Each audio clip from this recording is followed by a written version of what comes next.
Dostlar 2020 yil ishlab chiqarilgan Econex mashinamizni obzor etib beramiz sizlarga. Xudo xolasa buni 2020 yil bo'ladi. Orqalari, eldilari toza mordaga o'zgartirilgan do'stlar. Balonlari yaxshi holatda mashinamizni. Orqalarida propan ham bor do'stlar. Hozir ko'rsataman. Mashinamiz 100 mingdan oshiqroq yurgan. Qarang, akkuratli holatda turibdi. Bunun arkasında propan ham bor, plus. Shunday holatda do'stlar. İşler yaxshi holatda. O'ta akkuratli bo'lib turibdi.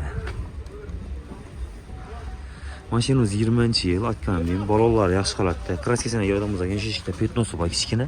Keyin bergi eshikdan ham bor do'stlar, kichkina petnosi. Üstlerinde kraski yok, hiç yerinde başka. Radnoy hem biri 100% radnoy maşinamızda. Balonlar yaxshi holatda, eldilerine tazam orada. Görüp turganlaringizni. Şimdi tazam orada koyulgan yana. Qora svetda propani bor, 100 mingdan oshiqroq yurgan. Holatlari o'ta ideal turibdi. Tanlov ko'rsatmalari ham bor do'stlar. Mashin, короче, nima deydi? Polni tayyor turibdi. Olasa, kelib mana berasizlar. Propanni solasizlar, plus propan ham bor. Shunday holatda do'stlar. Kimga qiziq bo'lsa, telefon urib savdolashib olishingiz mumkin buni. O'zimiz ana shu mashinani 116 ming kilometr turibdi. Chexollar ham o'ta go'zal holatda turibdi. Monitorlar, büyüklari hamma narsasi ishlab turibdi mashinamizni. Soz holatda. Bir yerdan ham kamisi yo'q mashinada.